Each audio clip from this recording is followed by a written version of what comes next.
Deciding where to raise your family, Canada or the United States, is a huge personal choice. The US is a land of ambition and opportunity, while Canada is known for its stunning landscapes and a different social fabric. Both countries share much, but the day-to-day realities of raising kids can be very different. So, which country gives your kids a safer, healthier, and more affordable start in life? Today, we're putting Canada and the US head-to-head, breaking down education, healthcare, safety, and cost of living. Let's dive in. Let's start with education, a cornerstone of society and a critical factor in shaping future generations. It's the very foundation of childhood, where young minds are nurtured and prepared for the world ahead. In the US, public school quality often depends heavily on local property taxes, creating a system where wealth directly impacts educational opportunities. This funding model creates huge disparities, leading to vastly different learning environments for children based solely on their zip code. Some districts, blessed with affluent communities, offer world-class education, complete with state-of-the-art facilities and resources, while others, particularly in lower-income areas, struggle with chronic underfunding, impacting everything from teacher salaries to textbook availability. This forces many parents seeking the best for their children to buy into expensive neighborhoods with highly rated school districts, or, if they can afford it, consider costly private schools as an alternative to the public system. The system, despite its flaws, can produce excellence, nurturing some of the brightest minds in the world. But this excellence often comes at the cost of equity, leaving many students behind due to systemic disadvantages. In Canada, public education is designed to be more uniform and equitable, aiming to provide a consistent standard of learning across the country. Education is primarily funded at the provincial level, with federal support ensuring a baseline standard. As a result, Canadian students consistently outperform their American counterparts in international rankings like PISA, demonstrating the effectiveness of their approach. There's a strong sense of national pride in the public system, viewed as a vital public service. Consequently, private schools play a much smaller role in the Canadian educational landscape. The underlying philosophy: education is a fundamental right for all citizens, not a commodity to be bought and sold. Early childhood education is another area of significant divide between the two countries. The U.S. currently has no federal system in place for affordable childcare or pre-K programs, leaving families to navigate the often prohibitively expensive private options available.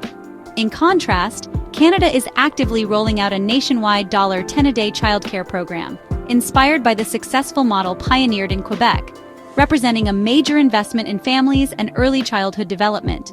University costs are also starkly different, creating vastly different financial burdens for students.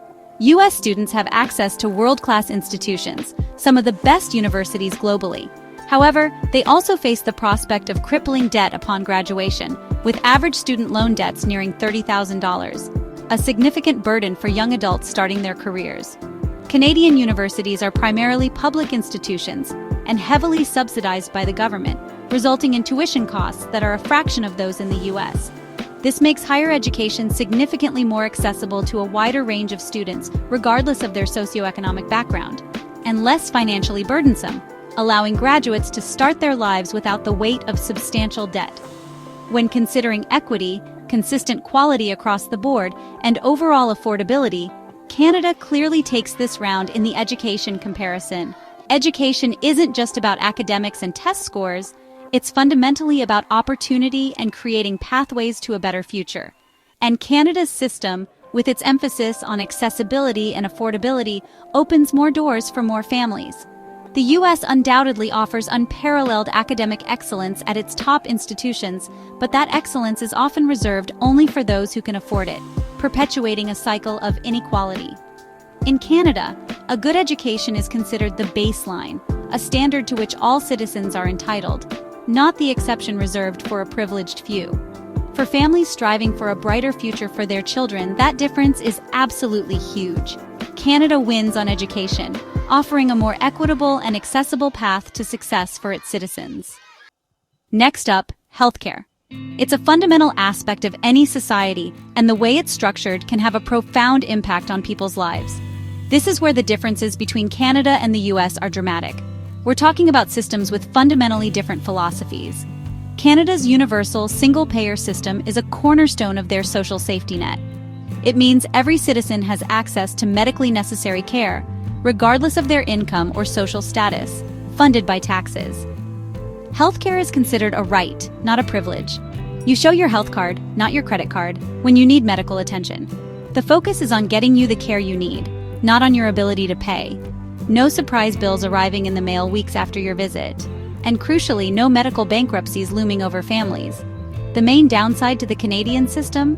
There can be wait times for some non-urgent procedures, and finding a family doctor can be challenging in some areas, particularly in rural communities.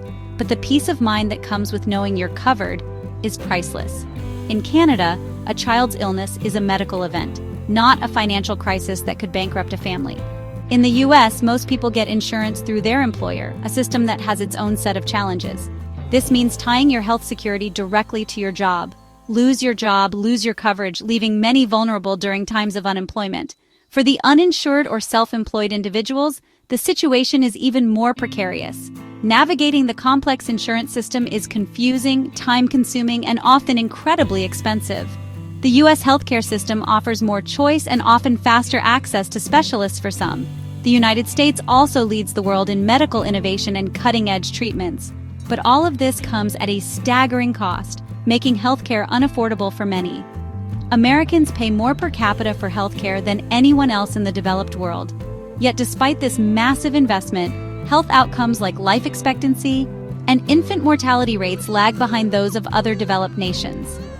Even with insurance, many families face high deductibles, co-pays, and out-of-pocket expenses. This leads to the constant threat of overwhelming medical debt. In fact, medical bills are the #1 cause of bankruptcy in the U.S., a truly shocking statistic. For parents, the difference between the two systems is monumental and can significantly impact their financial well-being. In Canada, your child's health isn't tied to your job or income, providing a safety net for all families. The U.S. system can be great if you're wealthy and lucky enough to have excellent insurance. In Canada, it's designed to be great for everyone, regardless of their socioeconomic status. For comprehensive coverage, equitable access, and peace of mind, Canada wins this round. Healthcare shouldn't be a gamble, where your well-being depends on chance or circumstance. In Canada, it isn't. It's a right, not a privilege. That's a game changer for families, allowing them to focus on their children's well-being without the constant worry of financial ruin. Canada wins on healthcare, offering a model of universal access and financial security for families. Safety is every parent's top concern. The U.S. has much higher rates of gun violence than Canada, over 8 times the firearm homicide rate. This reality shapes American childhood's active shooter drills, anxiety about public spaces, and a constant undercurrent of fear. In Canada, gun violence is rare thanks to strict regulations and a different culture around firearms. Overall, crime rates are also lower in Canada, with the U.S. having a higher homicide and violent crime rate. The Global Peace Index consistently ranks Canada as one of the world's most peaceful countries. Canadian parents are more likely to let their kids walk to school or play outside unsupervised. The sense of safety is woven into daily life. While both countries are safe by global standards, Canada offers a higher degree of public safety and freedom from gun violence. For parents, that peace of mind is invaluable. The U.S. has strengths, but safety isn't one of them. Canada's approach to guns and crime makes a real difference for families. When it comes to safety, Canada is the clear winner. Less anxiety, more freedom for kids. Canada wins on safety. Love content like this? Check out our sticker shop. Every purchase helps keep this channel going strong. You'll find fun, relatable Canadian designs, links in the description, and thank you so much for your support. Now let's talk about time, specifically, time with your family. In the US, there's no federally mandated paid parental leave. Most parents get little or no paid time off after a baby. Some states and companies offer better benefits, but millions of Americans face a quick return to work or a devastating loss of income. Canada's system is far more generous, up to 15 weeks of maternity leave, plus up to 69 weeks of shared parental leave, all with income replacement. This lets parents spend crucial time with their newborns without financial stress. Vacation time is another divide. The U.S. has no federal law requiring paid vacation. Many workers get none. In Canada, paid vacation is a legal right, starting at 2 weeks and increasing with seniority. Canadians also enjoy more public holidays. The work culture is different too. The U.S. often glorifies long hours and hustle, making it hard to be present at home. Canada values work-life balance with clearer boundaries between work and family. The result? More time for family, rest, and recharging. For parents, this support is life-changing. Canada's policies and culture make family time a priority. The US leaves it up to luck and employer generosity. For work-life balance, Canada wins again. More time with your kids, less stress. That's a win for families. Now, let's talk money. It's a crucial aspect of deciding where to live. Let's delve into the often complex topic of the cost of raising a family. This is where the rubber meets the road, and where many families feel the pinch. Both countries face significant housing affordability crises, making it challenging for families to find suitable homes within their budgets. This is especially pronounced in big cities, where demand far outstrips supply. On average, housing is generally more expensive in Canada's major metropolitan areas. However, the US offers a wider array of more affordable options, particularly if you're willing to be flexible on location and consider suburban or rural areas. Beyond housing, everyday expenses like groceries and gas, and other consumer goods are generally pricier in Canada. This is primarily due to a combination of higher taxes, import duties, and increased transportation costs. On the other hand, Canadians don't have to worry about the burden of paying for private health insurance. They also benefit from significantly lower university tuition fees, making higher education more accessible. Childcare costs represent another huge factor in the family budget equation. In the US, the cost of infant care averages over $16,000 a year, a substantial expense for young families. In some cases, this can be even more than a monthly mortgage payment. Canada's nationwide move toward $10 a day childcare is a potential game changer for many families.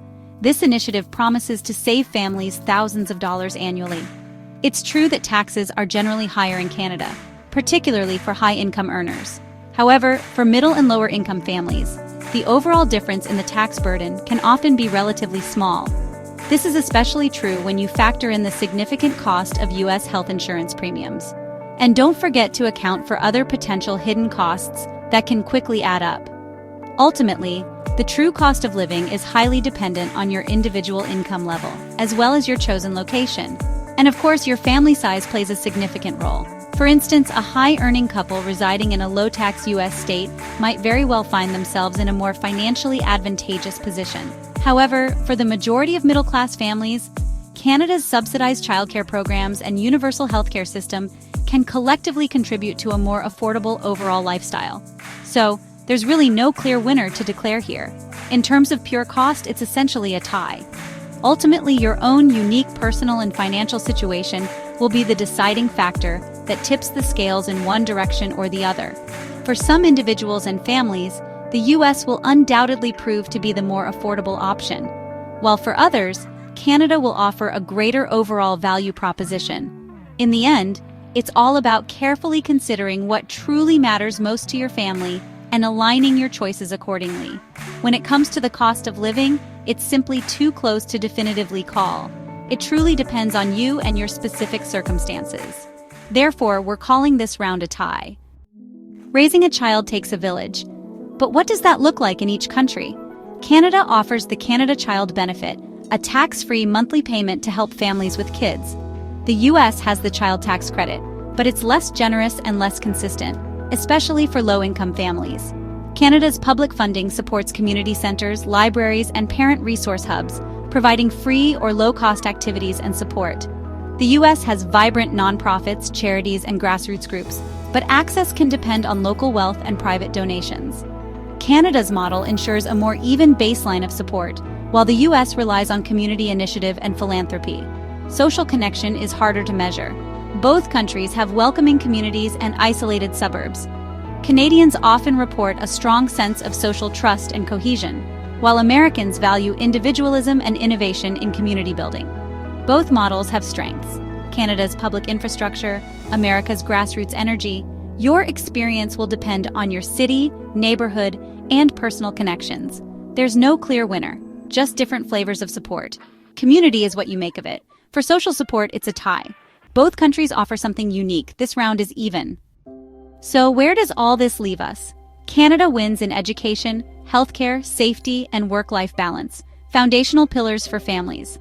The US holds its own in cost of living and community, leading to a couple of hard-fought ties. For most families, especially those with young kids, Canada offers a more stable, secure, and less stressful environment. Universal healthcare, subsidized childcare, and paid parental leave create a strong safety net. The U.S. is still a land of opportunity, especially for high earners or those seeking specific career paths. But if you want the most support and stability for the average family, the data points north. Canada's model raises the floor for everyone, not just the lucky few. For its comprehensive support systems and commitment to family well-being, Canada is the better country to raise a family in 2025. It's a gentler, more secure version of the North American dream. The U.S. offers a higher ceiling for some, but Canada offers a higher floor for all. For families, that makes all the difference. Canada takes the crown. That's our deep dive. Canada versus the U.S. for raising a family. But every family is different, and your priorities might lead you elsewhere. Would you choose Canada or the U.S.? Let us know in the comments. Share your experiences and insights. This is a conversation, not a decree. If you found this helpful, subscribe and hit the bell for more. Next up, the cheapest places to live in Ontario that are still safe and beautiful. Thanks for watching and see you in the next video. Your voice makes this community great.